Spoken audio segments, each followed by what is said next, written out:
लोग बोलते हैं कि यूपीएससी में सक्सेस का परसेंटेज 0.1% है, यानी कि हर साल 99.9% वो एस्पिरेंट्स हैं जो रेस से बाहर हो जाते हैं। ये डेटा देखकर लगता है कि exam is very tough to crack, लेकिन 1000+ वो भी स्टूडेंट्स हैं जो हर साल इस एग्जाम को क्रैक करते हैं। यानी कि कुछ तो ऐसा है कि जो वो ठीक कर रहे हैं, बहुत ठीक कर रहे हैं, और उसके लिए हमें भी बहुत कुछ वैसा करना पड़ेगा। इस वीडियो का पर्पस है हम उस अप्रोच को समझें जिससे कि आप उस 0.1% में शामिल हो सकें।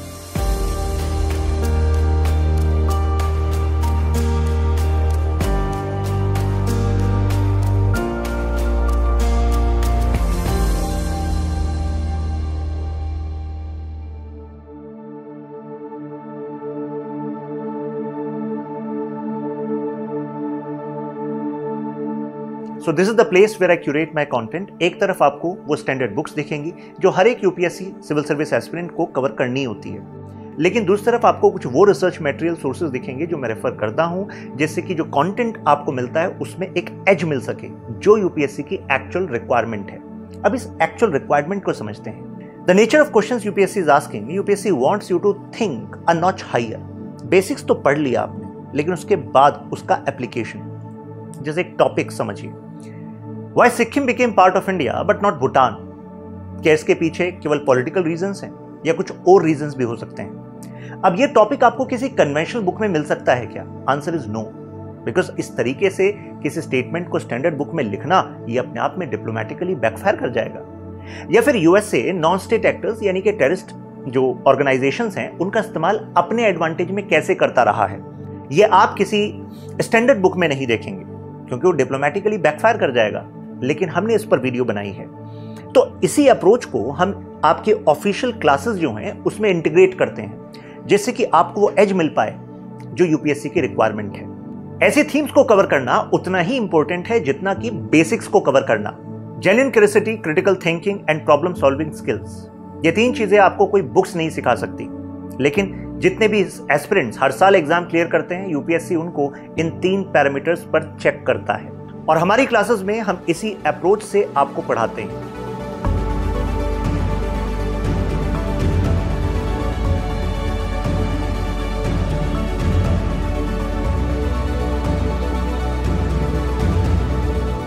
तो मेरे एक स्कूल टीचर थे, तो वो स्टूडेंट्स को इंस्पायर करने के लिए बोलते थे कि अभी तुम्हारे सामने केवल ये कुछ स्कूल बुक्स हैं जो पढ़नी है, लेकिन अगर तुम में से कोई आईएएस बनना चाहता है तो उसके लिए तो दुनिया की सारी चीजें पता होनी चाहिए। मतलब type of questions are going to be everything under the sun. तो मन में सवाल था कि ऐसा क्यों? तो उन्होंने कहा कि अरे 20 से 30 लाख की पॉपुलेशन है, पूरे डिस्ट्रिक्ट की जिम्मेदारी उस पर है, तो इतनी तरह की प्रॉब्लम का सॉल्यूशन तो वही कर सकता है जिसको इतनी तरह की प्रॉब्लम की समझ हो। और समझ कब होगी? When you are going to read variety of subjects, variety of issues. तो हाँ, कुछ तो बात समझ में आई कि हाँ, पढ़ना तो पड़ेगा।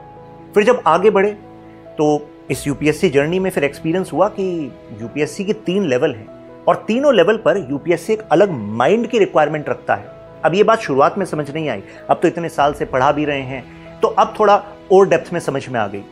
जैसे प्रीलिम्स के लेवल पर एमसीक्यू बेस्ड क्वेश्चंस हैं, तो you should have knowledge, plus knowledge का इस्तेमाल करके कुछ पेरिफेरल क्वेश्चंस जो डायरेक्ट भी ना हो, एलिमिनेशन का इस्तेमाल करके उनको सॉल्व कर दोगे तो कट ऑफ से ऊपर जाओगे। मेंस के लेवल पर नॉलेज भी होनी चाहिए, कुछ डेप्थ भी होनी चाहिए, डायमेंशंस होनी चाहिए, क्लैरिटी एक्सप्रेशन में होनी चाहिए। तो एक अलग रिक्वायरमेंट, एक अलग माइंड है। जब इंटरव्यू लेवल पर जाएंगे तो वहां पर आपकी पर्सनालिटी का असेसमेंट है कि आपकी पर्सनालिटी में एक बैलेंस है कि नहीं, किस तरीके से आप डिफरेंट काइंड ऑफ क्वेश्चंस को अप्रोच करते हैं, वो बता सकता है कि what kind of person you are to some extent. मतलब जो भी आप पढ़ते हैं ना, उसको 3 डिफरेंट वे में यूपीएससी असेस करता है, और 99% स्टूडेंट्स यही नहीं समझ पाते। अब इन्हीं लर्निंग्स को इंटरनलाइज करके हम अपने स्टूडेंट्स को ग्रूम करते हैं। 160+ सिलेक्शंस इसी बात की टेस्टिमनी है। जैसे प्रीलिम्स के लेवल पर लाइव क्लासेस के through complete content coverage, test series and mentorship, जिससे कि आप सही डायरेक्शन में चलते रहें। जैसे आप प्रीलिम्स क्लियर करते हैं तो मेंस रेजिडेंशियल प्रोग्राम आपको स्टडी आईक्यू से फ्री ऑफ कॉस्ट मिलता है, यानी कि आपको केवल पढ़ाई पर फोकस करना है, स्पेशलाइज्ड अप्रोच पर फोकस करना है, जिसको डेवलप करने में आपके टॉप फैकल्टीज यहाँ पर आपके साथ काम करते हैं। आपकी fooding, lodging, everything is taken care of by study IQ. You just focus on mains. For interview stage you have interview guidance programme, उसको लीड करते हैं mister Anil Swarup sir, former IAS officer, former coal secretary of India, और वो आपके साथ directly WhatsApp group में भी connected रहते हैं, जूम सेशंस आपके साथ होते हैं। तो यानी कि केवल मॉक इंटरव्यू नहीं, आपकी पर्सनालिटी को ग्रूम करने की जरूरत है। एकेडमिक, नॉन एकेडमिक, उन इश्यूज पर आपसे डिस्कस करने की जरूरत है जिससे कि आप अपने बेस्ट सेल्फ को प्रोजेक्ट कर सकें इन इंटरव्यू। चलिए अब आपको मिलाते हैं इंडिया के बिगेस्ट एजुकेटर्स से जो स्टडी IQ प्लेटफॉर्म पर आपको ग्रूम करते हैं उन टॉप 1% स्टूडेंट्स में आने के लिए जो इस एग्जाम को क्लियर करते हैं। इन फैकल्टीज की खास बात है कि they are passionate about their subject and they are committed for transforming the life of each aspirant they touches. तो चलिए अब MRP के बारे में सुनते हैं दिव्यांशी से। She was part of MRP programme last year and she got selected in this merit list. Hello everyone, my name is Divyanshi Pandey. I have secured All India rank 571 this year. So जो study IQ का mains residential programme है उसके बारे में अपना experience share करना चाहूँगी मैं। फर्स्ट ऑफ ऑल इस प्रोग्राम की सबसे अच्छी चीज़ मुझे लगी जो थीम बेस्ड क्लासेस थी, because it was my first mains. तो मुझे ये था कि एक प्रॉपर वे में जो क्लासेस हों, जो जितना काम का है उतना बताया जाए, तो वो मुझे काफ़ी हेल्प किया। Second thing is daily answer writing. It was like a game changer for me, because I remember जब फर्स्ट मैं यहाँ पे आई थी, out of 7 question I could hardly attempt 4 question, but the evolution I have seen, like जो last day था, in 45-50 minutes I could complete all my questions. So ये जो मैंने अपने अंदर एवोल्यूशन देखा उसने मुझे कॉन्फिडेंस दिया एग्जाम में। Third thing is mentorship. जो मेरे मेंटोर थे वो इतने डेडिकेटेडली मेरे साथ पूरी प्रिपरेशन में लगे थे कि कहीं भी अगर कुछ भी डाउट है कभी भी, तो I could always access him. So this was also major factor जो मुझे मेंटोरशिप का लगा। एंड उसके अलावा एक जो पूरा कॉम्प्रहेंसिव जो एनवायरनमेंट था जिसमें सब लोग मेंस दे रहे हैं, तो एक कि लगता है कि हाँ सब साथ में हैं। एंड फर्स्ट मेंस था, एक एंथुसियाज्म भी था, तो एक पीयर लर्निंग जो थी उसने भी मुझे काफ़ी हेल्प किया। सो ओवरऑल MRP ने मतलब मेरे लिए तो बहुत काम किया है जो मैंने अपना पूरा मेंस में एक्सपीरियंस किया। Thanks for sharing your experience. Yes. चलिए बात करते हैं नीलेश गोयल से जो ऑल इंडिया रैंक 77 लेकर आए हैं UPSC CSC रिजल्ट 2024 में। ये GS-P2I फाउंडेशन बैच के स्टूडेंट रहे हैं। तो नीलेश, कैसा एक्सपीरियंस रहा आपका, ज़रा स्टूडेंट्स के साथ शेयर कीजिए। जी सर मैंने 2023 में ये बैच ज्वाइन किया था। Since I was working in a job, तो मेरे पास फुल टाइम प्रिपेयर करने की फैसिलिटी नहीं थी, बट चूँकि रिकॉर्डेड क्लासेस मेरे को मिल जाती थी, तो मैं शाम को आके 3-4 आवर्स उसको 2x पे 1.5x पे देखता था और मेरा वीकली शेड्यूल होता था, उसको कवर करता था। मेरा एक टारगेट ये रहता था सर कि एक वीक में मेरे को एक टॉपिक कंप्लीट करके उसका टेस्ट देना है। तो ऐसा करके मैंने प्री को कवर किया। उसके बाद मेंस में जो डेली आंसर राइटिंग होती थी सर, स्पेशली आंसर राइटिंग के बाद मेंटर्स का जो कॉल आता था सर इनपुट देने के लिए, उसने मेरे को बहुत हेल्प किया है और उसके लिए मैं रवि रंजन सर का बहुत शुक्रगुजार हूँ। बिफोर प्री सर 3 महीने के लिए जो SIP प्रोग्राम हुआ था, उसने क्रैश कोर्स के तरह सारे कॉन्सेप्ट को एक बार रिवाइज करने में मेरे को हेल्प करी थी। और जो टेस्ट सीरीज थी उसमें क्वालिटी ऑफ क्वेश्चंस वो मेरे को बहुत अच्छा लगा था सर। और टेस्ट करने के बाद मैं एक I made it a point कि मैं चारों ऑप्शंस को अच्छे से एनालिसिस करके उसको अपने नोट्स में कुछ भी वैल्यू एडिशन करना है उसको करूँ। तो it help me in prelims also sir. I scored 105 in GS1। Similarly in CSET I wrote many मॉक्स। ऐसा था सर कि पहले मैं हर महीने एक फुल लेंथ मॉक लिखता था CSET का, और जब 3 महीने का जो टाइम था उसमें हर संडे को GS और CSET का एक फुल लेंथ टेस्ट लिखता था। तो CSET में भी आई स्कोर्ड 150 मार्क्स। तो it was a easy journey for me because I took this guidance sir. हाँ, क्योंकि आपने एक स्ट्रक्चर को फॉलो किया और उसको फॉलो करते रहे तो कॉन्फिडेंस आया। मेंटरिंग का अच्छा रोल रहा, फैकल्टीज़ का भी रोल रहा। मतलब जैसे इन्होंने बताया कि इनके मेंटोर रहे रवि, तो उन्होंने कॉल किया तो आपको एक ब्रदरली एटीट्यूड ही लगा होगा कि मतलब डेफिनेटली मतलब study IQ was taking care of you. Yes sir. जब भी मेरे को आंसर राइटिंग में, because I was an engineer sir, तो मेरे को हमेशा से ये फोमो रहता था कि I can not right answers. तो जब भी मेरे को ये डाउट आता था मैं सर को कॉल करता था और he used to take care of me. जो इमोशनल सपोर्ट चाहिए था वो मुझे वहाँ से मिला था सर। और स्पेसिफिक सब्जेक्ट्स के बारे में सर, पॉलिटी की बात करूँ तो मैं आपसे ही मैंने गाइडेंस लिया था सर, तो पॉलिटी में आपने हेल्प करा था सर।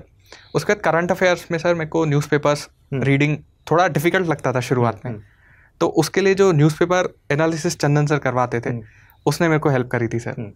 उसके बाद भुवन सर की ज्योग्राफी, सेंथिल सर की हिस्ट्री, ये सब ने मेरे को काफ़ी हेल्प किया था sir. Great. So we wish you all the best. और मुझे लगता है कि ये तो शुरुआत है अभी। All India rank 77 is a big feet. और अभी आप सिस्टम का पार्ट बनेंगे। Wishing you impactful life ahead. Definitely sir, thank you very much. Okay, चलिए मिलते हैं अपने एक्सपर्ट फैकल्टी से। तो आप हिस्ट्री से स्टार्ट करते हैं। Chandan is here. So Chandan sir, बताइए कि क्या प्रॉब्लम स्टूडेंट्स फेस करते हैं और कैसे आप उनको सॉल्व करते हैं P2I फाउंडेशन बैच में। सर, हिस्ट्री की सबसे बड़ी प्रॉब्लम तो यही है कि बहुत से स्टूडेंट्स को इसको पढ़ते हुए नींद आती है। तो एक तो ये दिक्कत है। एंड अलॉन्ग विद दैट इसका रीज़न ये भी है कि ये वास्ट होने की वजह से ना कई बार हम इसकी बाउंड्री नहीं बना पाते, बिकॉज हिस्ट्री में अगर हम पढ़ने की कोशिश करें तो सिर्फ मराठा वॉर्स के ऊपर कई किताबें लिखी गई हैं, अकेली मराठा हिस्ट्री पे कितनी बल्कि बुक्स हैं। तो यूपीएससी के पॉइंट ऑफ व्यू से हमें ना एक दायरा बनाना पड़ेगा और उस दायरे के अंदर वी हैव टू इंश्योर कि हमें मैक्सिमम चीज़ें ए आती हों एंड बी एग्जाम टाइम पे उसे रिटेन कर पाएं। तो इसलिए मैंने यहाँ पर जब ये लिख रहा था टॉपिक तो हिस्ट्री छोटा लिखा है, फॉर यूपीएससी को बड़ा लिखा है, क्योंकि हमने पीएचडी नहीं करनी हिस्ट्री में, we have to keep our resources confined. तो वास्टनेस को टैकल करने के लिए इन P2I सीधा सा फंडा ये होता है कि सर एक कहावत है कि एनीथिंग कैन बी डन, कोई भी इम्पॉसिबल टास्क जो है वो पॉसिबल बन सकता है अगर उसे हम मैनेजेबल पीसेस में डिवाइड कर सकें। तो हिस्ट्री को P2I में हम एग्जैक्टली इसी तरह से डिवाइड करते हैं into manageable pieces. Primary division रहती है ancient, medieval, modern and culture की, along with world history and post independence. फिर मॉडर्न हिस्ट्री के अंदर भी हम उसको ब्रिटिश कॉन्क्वेस्ट, ये एक अलग टॉपिक बन गया, एडवेंट ऑफ यूरोपियन अलग टॉपिक बन गया, Indian national movement, with in Indian national movement, pre Gandhian era and Gandhian era, और फिर लास्ट का रन अप टू इंडिपेंडेंस। तो ऐसे टुकड़ों में जब हम डिवाइड करते हैं ना तो वो स्टूडेंट को भी ओवरवेलमिंग नहीं लगता। ओवरवेलमिंग ना होने की वजह से इंफॉर्मेशन लोडेड होता है लेकिन उसको रिटेन करना पॉसिबल हो पाता है। एंड मोस्ट इंपॉर्टेंटली सर जो कंफ्यूजिंग और ट्रैप MCQs हैं, तो ये हमने एक एक्सरसाइज स्टार्ट की है हमारे P2I बैच में। बहुत से स्टूडेंट्स ने इसको हमारे यूट्यूब लेक्चर में भी देखा होगा कि specially after covering every topic I create a table of traps कि ये स्टेटमेंट है, इसमें ट्रैप हो सकता है, तो ये करेक्ट वर्जन इसका क्या होगा। तो उससे वी आर प्रिपेयरिंग हिस्ट्री सिर्फ जानने के लिए नहीं, ठीक है, बट फॉर द एग्जाम। दूसरा इसमें एक चैलेंज आता है सर क्रेडिबिलिटी ऑफ सोर्सेज का। ये पर्सनली एज अ स्टूडेंट मैंने भी फेस किया, एज अ फैकल्टी अभी भी फेस करता हूँ, क्योंकि जैसे बहुत से सोर्सेज में अगर हम बात करें कि first women speaker of Congress कौन थी, ठीक है, पहली विमेन स्पीकर जिन्होंने कांग्रेस के सेशंस में काम किया, तो 1900 या 1901 का सेशन ऐसे कह दिया जाता है। तो इसमें हमें गवर्नमेंट के ऑथेंटिक सोर्सेज को फॉलो करना पड़ता है। जैसे आज़ादी का अमृत महोत्सव की वेबसाइट है .nic.in, तो वहां पर 1889 का वो सेशन बताएंगे, विलियम वेडनबर्न ने उसे प्रिजाइड किया था, बॉम्बे में वो सेशन हुआ था। तो वो क्रेडिबिलिटी को क्रॉस वेरीफाई करना ये बहुत जरूरी है। एंड फैक्ट्स को इंटरनलाइज करने के लिए हम क्या करते हैं, एक चीज करते हैं कि निमोनिक्स बहुत यूज करते हैं। जैसे आपको एक एग्जांपल देता हूं, बच्चों को ये बड़ी पसंद आती है। रिवोल्ट के लीडर्स 1857 के लीडर्स हम सबको याद रहते हैं मोस्टली, पर सप्रेसर जो थे उनको हम याद जनरली नहीं करते। तो एक कॉलिन कैम्पबेल के नाम के व्यक्ति हैं, तो मैंने इस तरह से इसको सिखाया था कि कॉलिन कैम्पबेल जो है he came from Britain and he buckled himself up, ठीक है। तो ये बकल अप जो बना था ना, ये बन गया था बरेली, कानपुर एंड लखनऊ। तो P2I में हिस्ट्री को लेकर बोरिंगनेस एकदम दूर हो जाती है sir. You can ask any of our previous batch students जिनके साथ हमने हिस्ट्री की है, वो इंटरेस्टिंग लगती है। एंड वास्टनेस को हम टुकड़ों में बांटकर बहुत अच्छे से गेटर करते हैं। एंड हमारा जो कंटेंट मिलता है, hand written notes, crux document and PPT, that plays a very important role कि तरीके से लिमिटेड टाइम को मैक्सिमम यूज कर सके। What is required is given to you. बिल्कुल sir, and that is the purpose of these classes. जी great. Bhuvan sir से बात करते हैं। सर, ज्योग्राफी कोई स्टार्ट कर रहा है तो स्टार्ट करते समय कुछ बेसिक से चैलेंजेस होते हैं। कुछ लोगों को तो लगता है कि हम साइंस बैकग्राउंड से नहीं हैं तो क्या ज्योग्राफी समझ में आ पाएगी, मैपिंग काफ़ी ओवरवेलमिंग लगती है। तो सर, इन प्रॉब्लम्स को कैसे आप सॉल्व करते हैं P2I फाउंडेशन बैच में? ओके, अगर आप ज्योग्राफी को एज ए सब्जेक्ट एनालाइज करेंगे sir, most of the candidates 10th standard तक ही ज्योग्राफी को देख के आते हैं, तो एक मन में भ्रांति, एक भय रहता है कि ज्योग्राफी हमने नहीं पढ़ा है तो शायद डिफिकल्ट होगा। अब ज्योग्राफी की खूबी क्या है कि ये एक लॉजिकल सब्जेक्ट है। आपको एक स्ट्रैटेजी के अंदर एक स्टेप वाइज फॉर्मेट में चलना है सर। सबसे पहले आपको करना है आपके बेसिक्स को ब्रश अप। फॉर एग्जाम्पल, जो सारे स्टूडेंट्स इसको देख रहे हैं, अगर मैं आपसे पूछूं what is the difference between viscosity and buoyancy, या बॉयल्स लॉ, चार्ल्स लॉ का डिफरेंस क्या है, ये बेसिक कॉन्सेप्ट्स अगर आपको नहीं पता है, माय सजेशन है सबसे पहले NCERTs देखिए, या फिर आपको स्टडी IQ के बुक्स भी आप रेफर कर सकते हैं। आपने एक दफा NCERTs कवरेज कर लिया, now you are in a position कि अब आप सिलेबस के अनुसार शुरुआत कर सकते हो पढ़ाई की। उसमें माय रिकमेंडेशन इज जरूर नोट्स बनाइए, शॉर्ट नोट्स बनाइए, रिवाइजेबल फॉर्मेट में होना चाहिए वो। साथ में कोर टेक्स्ट बुक आप जरूर रेफर करें, either it can be study IQ's books और any other market book that you can choose for yourself. फिर सर, आपने एडवांस कॉन्सेप्ट्स लिखा है, मतलब बेसिक्स और एडवांस कॉन्सेप्ट क्या होता है, मतलब फॉर लेमैन जिसको पता ही नहीं है ज्योग्राफी का? Okay, let me explain it through a simple example. ठीक है। फॉर एग्जांपल फ्रेंड्स, आपको पता होगा NCERTs में आप पढ़ते हैं the concept of 2 o'clock rainfall. ये डेली बेसिस पे हमको इक्वेटोरियल एरियाज में देखने को मिलता है, because warm air rises, condensation cooling होती है, क्लाउड का फॉर्मेशन होता है और बारिश होती है।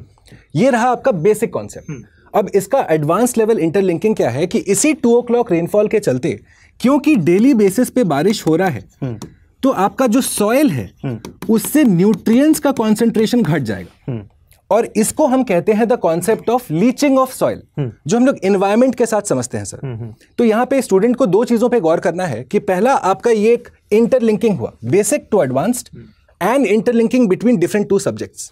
ज्योग्राफी और एनवायरमेंट को, जैसा कि सर हमेशा हम क्लास में रेफर करते हैं कि एक अगर कॉज है तो दूसरा इफेक्ट है।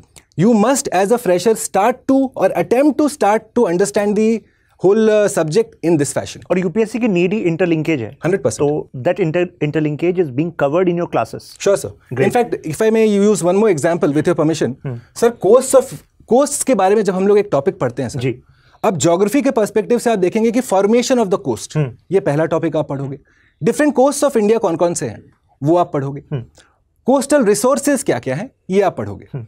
अगर आप सिर्फ इतना पढ़ के जा रहे हैं और आप इस मुगालते में है कि हमारा ज्योग्राफी डन है, हमारा कोस्ट का टॉपिक डन है, you are mistaken, because then you have to interlink coasts with environment. For example coastal regulation zones, CRZ rules recently Bharat सरकार ने नोटिफाई किए थे, वो आप पढ़ेंगे यहाँ पे। कोस्टल बायोडाइवर्सिटी क्या होता है सर, डुगोंग का सवाल कितने बार सिविल सर्विसेज ने पूछा हुआ है। तो that is your environment interlinking with the topic of costs.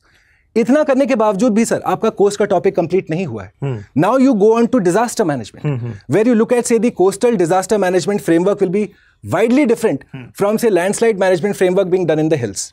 एक डीएम विशाखापट्टनम और डीएम दार्जिलिंग के कोस्टल मैनेजमेंट प्रोग्राम में या जो डिजास्टर मैनेजमेंट फ्रेमवर्क है अलग अलग रहेगा, डिफरेंस होगा बिल्कुल। तो ये आपको एक सीक्वेंस में पढ़ना है, which is why my strong recommendation is geography, environment, disaster management को एक साथ करिए, इंटरलिंकिंग के साथ करिए। और किसी भी टॉपिक को उठाएं तो बिल्कुल उसकी तह तक जाएं। 100% सर, मतलब केवल कवर नहीं करना है, डोमिनेट करना है, एंड डोमिनेशन यहाँ हो जाएगा। Sure sir, great, thank you sir. Thank you sir. Economy काफी स्टूडेंट्स का एक पेन पॉइंट होता है। सबसे पहले तो सर बेसिक कॉन्सेप्ट्स। हाँ जी सर, मतलब कई लोगों को लगता है कि economy is about so much data, क्योंकि मेंस में तो स्कोर करने के लिए हमें सेक्शन वाइज कुछ क्रिस्प इन्फॉर्मेशन लिखना पड़ता है, तभी होता है। प्रीलिम्स के लिए कॉन्सेप्ट क्लैरिटी चाहिए, लेकिन फिर भी कॉन्सेप्ट को समझने में स्टूडेंट्स को डिफिकल्टी आती है। तो इन प्रॉब्लम्स को आप सर कैसे सॉल्व करते हैं अपनी क्लासेस में? सर जैसे कि आपने पॉइंट आउट किया है कि कॉन्सेप्चुअल क्लैरिटी और रिटेंशन जी, कि कॉन्सेप्ट हम क्लास में पढ़ लेते हैं, बच्चे को लगता है कि ये तो बिल्कुल क्लियर हो गया, क्वेश्चन निकाल देंगे, बट आफ्टरवर्ड्स उसकी रिटेंशन करना एक बहुत मेजर एस्पेक्ट रहता है। So what we have started to cover is कि हम इन डेप्थ थोड़ा जाने की कोशिश करते हैं ताकि एक स्टेप एक्स्ट्रा लिया जा सके। अगर हम 100% करेंगे तो 80% तक याद भी रहेगा, एंड मल्टीपल एग्जाम्पल्स यूज़ करें ताकि अगर एक केस स्टडी भी याद नहीं आ रही तो कुछ किसी और वे से उस चीज़ को समझा जा सके, क्योंकि क्वेश्चंस का जो नेचर है, जो स्टेटमेंट्स हैं, वो भी अब बहुत वेरी हो रही हैं। ऐसे भी नहीं कि कोई क्वेश्चन रिपीट हो रहा है, it use to be back in the days, but अब वो चीज़ नहीं देखने को मिल रही। एंड मोर ओवर सर, जैसे 2025 वाले एग्जाम ने एक चीज़ तो क्लियर कर दी कि बेसिक और जो स्टैटिक पोर्शन है वो कभी भी आउट ऑफ उसमें नहीं जाएगा, वो हमेशा रेलेवेंट रहेगा ही रहेगा। तो वही कोशिश हमारी भी रहती है कि हम पूरा static portion end to end cover कर सकें। ओके सर, जो आपने पॉइंट बोला डेटा वाला, टू मच इन्फॉर्मेशन, बहुत ज़्यादा इन्फॉर्मेशन अवेलेबल है, न्यूमरस सोर्सेज आपके पास अवेलेबल हैं डेटा के लिए। हमने कोशिश किया है कि नोट्स को स्ट्रक्चराइज रखा जा सके, एंड सिर्फ इको सर्वे और बजट, इनके डेटा पॉइंट्स को यूज़ करें ताकि वो ईजी टू मेमोराइज भी रहें, एंड मोर ओवर उन्हीं के बेसिस पर आपकी ट्रेंड्स का एनालिसिस भी आप कर सकें। Further sir, interlinkages with the current affairs, इस कंसर्न को सॉल्व करने के लिए सर बहुत मुझे भी समय लगा कि कैसे किया जाए, बिकॉज जब रशिया यूक्रेन का वॉर हुआ उसके से इतने सारे सिनेरियोज हमें देखने को मिले। So we have started using the mind mapping. Okay, कि हर एक जो भी केस स्टडी है, जो भी ऐसा एग्जाम्पल है, उसको पूरा माइंड मैपिंग के थ्रू क्या क्या कितने कॉन्सिक्वेंसेज हुए, उन सभी को हम उस माइंड मैप के थ्रू समझने की कोशिश करते हैं, ताकि एक तो जो ओरिजिनल कॉन्सेप्ट है, जैसे अगर डेप्रिसिएशन का कॉन्सेप्ट है, वो भी हम रजिस्टर कर सकें, और उसके क्या कॉन्सिक्वेंसेज हो सकते हैं उनको भी हम वहां पर कवर कर सकें along with the current. Main issue यही होता है कि हम इंटरलिंक नहीं कर पाते, हमें डेफिनेशन एज अ कांसेप्ट समझ में आ गया, लेकिन उसका इन्फ्लेशन से क्या इंपैक्ट होगा, क्योंकि ज्यादातर जब कॉन्सेप्चुअल अंडरस्टैंडिंग करते हैं तो keeping other things as constant, ये मानकर हम करते हैं, तो आप उसको इंटरलिंकेज को माइंड मैप के थ्रू कंप्लीट कर देते हैं। बिल्कुल बिल्कुल सर, ग्रेट सर, यही आइडिया रखा है सर। ठीक है, thank you sir. Okay sir. चलिए अब एथिक्स की बात करते हैं आकाशदीप सर से।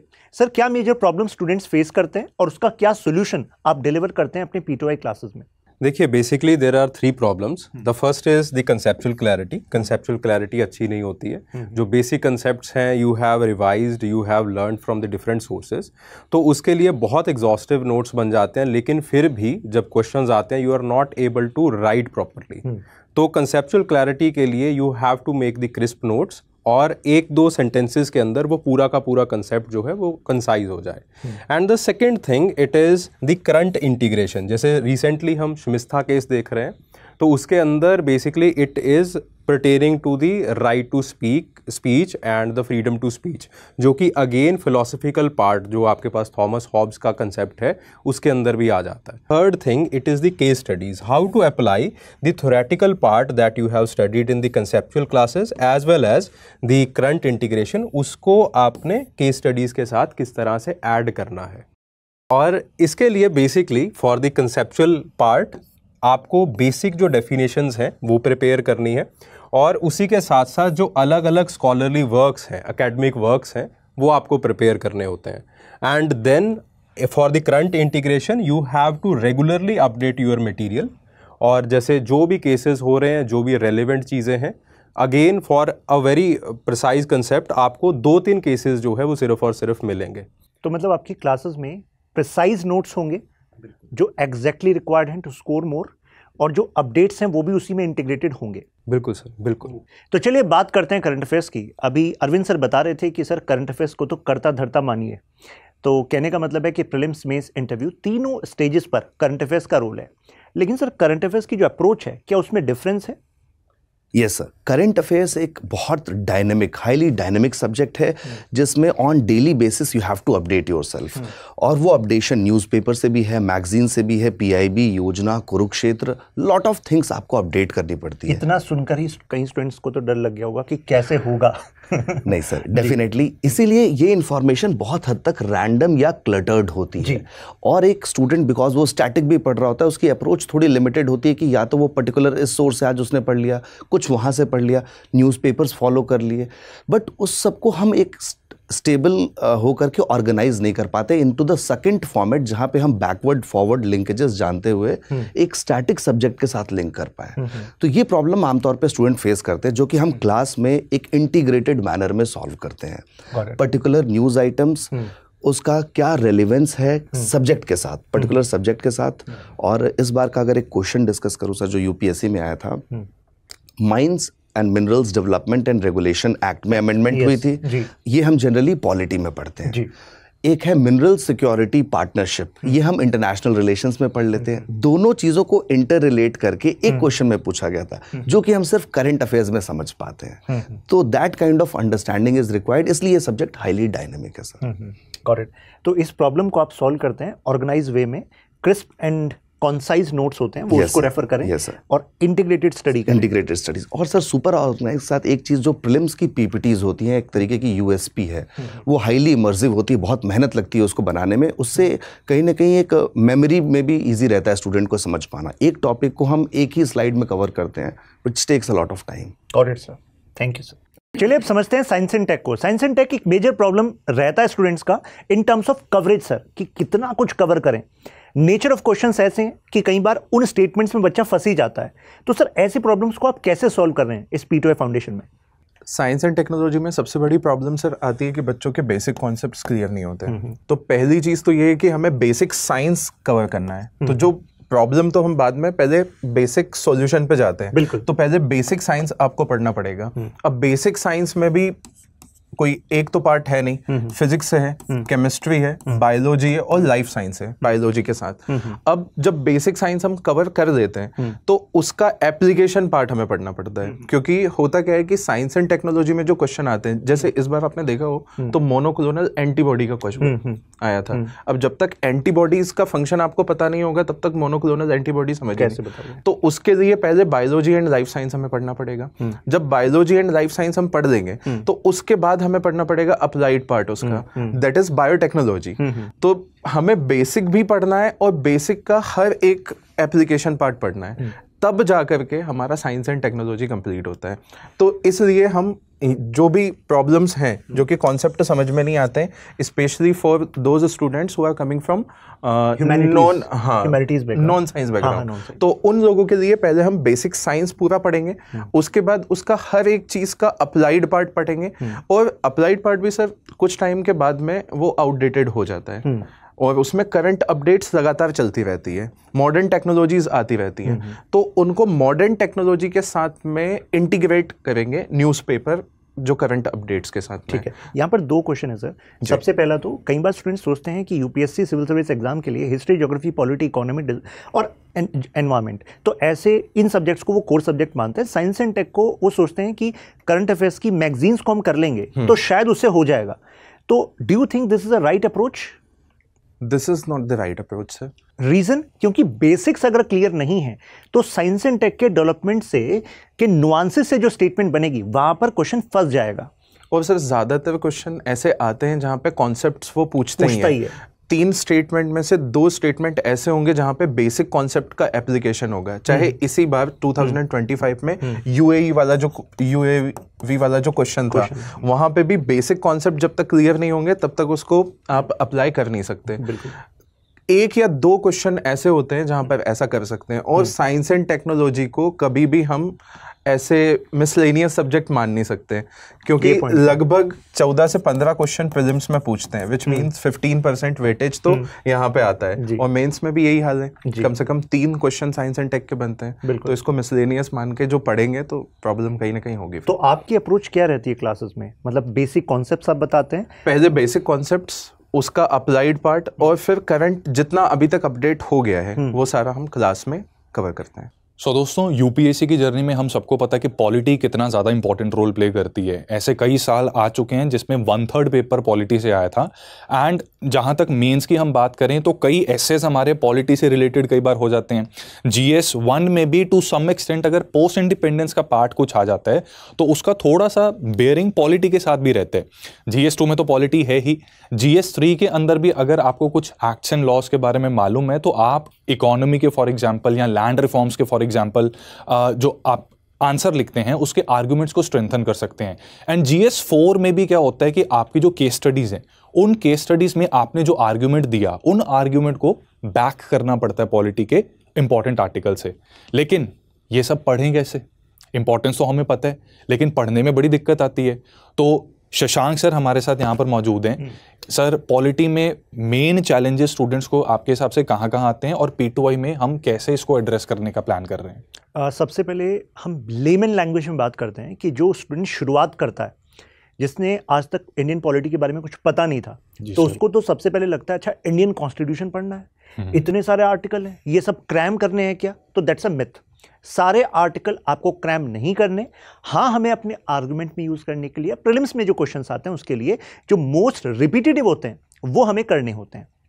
तो जब हम कवरेज करते हैं और हम इंडियन पॉलिटी को उसके एसेंस से पकड़ते हैं, मतलब कि जो कॉन्स्टिट्यूशन में लिखा गया या इंडियन पॉलिटी में जो भी लॉ आए, भाई these people were logical people जिन्होंने ये बनाए, तो अगर आप उसके लॉजिक पे चले जाते हैं तो फिर आपके लिए उसको रिटेन करना वो एक केक वॉक बन जाता है जी।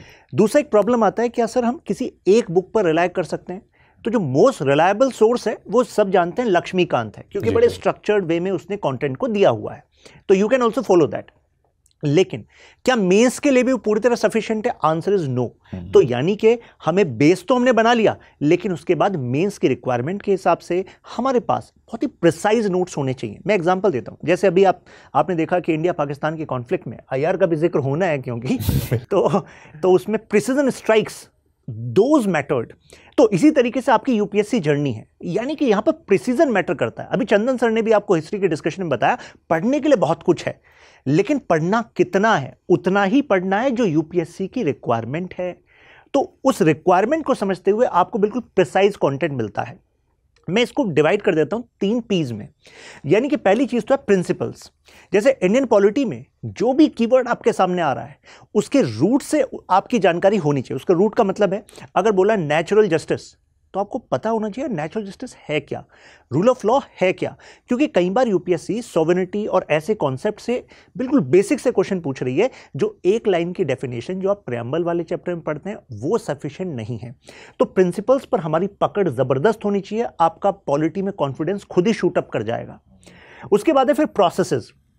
पॉलिटी में आप प्रोसेसेस देखते हैं, यानी कि appointment process, removal process, law बनने का प्रोसेस, या इस पर्टिकुलर डिसीजन को कैसे लिया जाएगा, गवर्नर के क्या पास पावर है और प्रेसिडेंट के पास क्या पावर है। तो ये प्रोसेसेस, इसी प्रोसेस से जुड़े कुछ प्रोविजंस हैं। तो प्रोविजंस हमें पता होने चाहिए, देयर वर्क लाइक फिलर्स, क्योंकि यूपीएससी ऐसे क्वेश्चंस पूछती है जहां पर फिलर्स की तरह में इस्तेमाल करना है। हर एक सब्जेक्ट का ना अपना नेचर होता है कि उसको स्कोर कैसे करना है, मतलब कैसे वहां पर मार्क्स स्कोर होंगे। तो यूपीएससी में आर्टिकल्स जो न्यूज़ में रहे हों, सुप्रीम कोर्ट के जजमेंट्स, कुछ लॉज जो अभी पास हुए हों या उस पर काफ़ी क्रिटिसिज्म हो रहा हो, कुछ डिबेट हो रही हो, या कुछ बिल। कई लोग सोचते हैं जब पॉलिटी में आते हैं कि यार जितने बिल अभी आ रहे हैं हमें सब पढ़ने हैं, पीआरएस से कंटेंट को निकाल लेते हैं। देखिए, आपको अलग से पीआरएस से कंटेंट को डिटेल में पढ़ने की जरूरत नहीं है, क्योंकि काफ़ी सारा कंटेंट आपके एग्जाम के लिए नहीं बना, वो I am taking care of. तो I am reading that content, उसमें से जो आपके रिक्वायरमेंट का है वो मैं ऑलरेडी आपको P2I फाउंडेशन बैच में पढ़ा रहा हूँ। स्टैटिक और डायनेमिक को सर कैसे लिंक करें? सर बहुत कुछ अपडेट हो रहा है, बहुत कुछ नहीं, कितना कुछ अपडेट तो वो है जो रिपीट होता रहता है।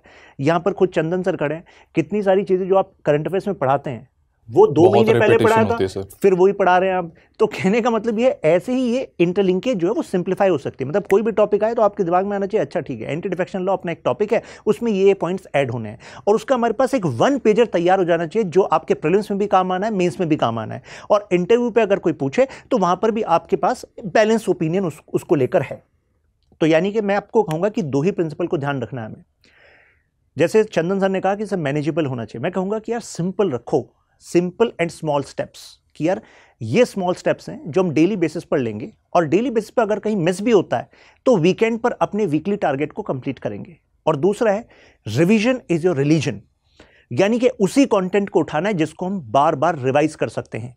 कुछ नया कंटेंट आपने उठाया और उसको आपने रिवाइज नहीं किया तो वो तो रिकॉल हो ही नहीं पाएगा ना। तो simple and small and revision is religion. तो SSRR ऐसा दिमाग में रखना, कहीं लिख लेना कि हमें यही फॉलो करना है। रेलेवेंस भी सर होनी चाहिए कि मतलब कई बार बच्चे ऐसे करते हैं कि कंटेंट देख लिया, वो लगा कि हाँ ये इंपॉर्टेंट है, पढ़ने में समय भी लगाएंगे, टाइम एफर्ट सब कुछ लगेगा, बट वो कई बार एग्जाम के लिए रेलिवेंट ही नहीं होता। उसके लिए हम बैठे हैं ना यहाँ पर तो उसमें रेलेवेंस तो हम तैयार करा ही देंगे इस P2I फाउंडेशन बैच में। जो आपका गवर्नेंस का अप्रोच है वो पॉलिटी से अलग है, कई लोग इसको मर्ज करके देखते हैं। गवर्नेंस में जो आपको स्ट्रक्चर्ड वे में बताया जाएगा कि यार ARC में ये चैप्टर्स हैं, गवर्नेंस की केस स्टडीज़ ये हैं, एग्जैक्टली PYQ बेस्ड थीम से आपका सिलेबस पूरा यहाँ पर कवर होता है। इंटरनेशनल रिलेशंस, कई लोगों को लगता है it is about recent developments only, कि यार ये जो हो रहे हैं हर एक मीटिंग उसको रटना है, ऐसा नहीं है। इंटरनेशनल रिलेशंस में जो बायलैटरल रिलेशंस है उसकी कुछ की डायमेंशंस हैं, अगर वो डायमेंशंस आपने समझ ली हैं तो इट्स लाइक कि अब जो डेवलपमेंट्स हैं they're like garnishing over those. तो जो आपको नोट्स में मिलेगा और जो मैं बिल्कुल रूट से आपको IR में समझाऊंगा कि कोई चीज़ अगर होती है तो वो ऐसी क्यों होती है, why India-Russia relations are different from India-US relations, why India-Pakistan relations are not considered or interpreted in a way like France and Germany relation in Europe before the peace established in Europe। तो जब आप इस तरीके से समझ लेते हैं तो रिसेंट के जो डेवलपमेंट्स हैं वो आपके लिए केक वॉक हो जाते हैं। तो इसी तरीके से हम P2I फाउंडेशन बैच में मास्टरी करते हैं GS के कंप्लीट सिलेबस पर, जिससे कि आप उस 0.1% में आ पाएं जिससे हमने इस पूरी वीडियो को शुरू किया था। आई होप इस वीडियो के थ्रू आपको क्लैरिटी मिली होगी, कुछ कॉन्फिडेंस आया होगा जब एक्सपर्ट फैकल्टीज ने आपको बताया कि कैसे आपकी स्पेसिफिक सिलेबस बेस्ड प्रॉब्लम्स का सॉल्यूशन इस पूरी जर्नी में हो जाएगा, और टॉपर्स भी आपको मिले यहाँ पर। तो इसी के साथ मिलते हैं आपसे नेक्स्ट क्लासेस में। आपका सिलेक्शन हमारा मिशन। स्टडी IQ IAS, आपका सिलेक्शन हमारा मिशन।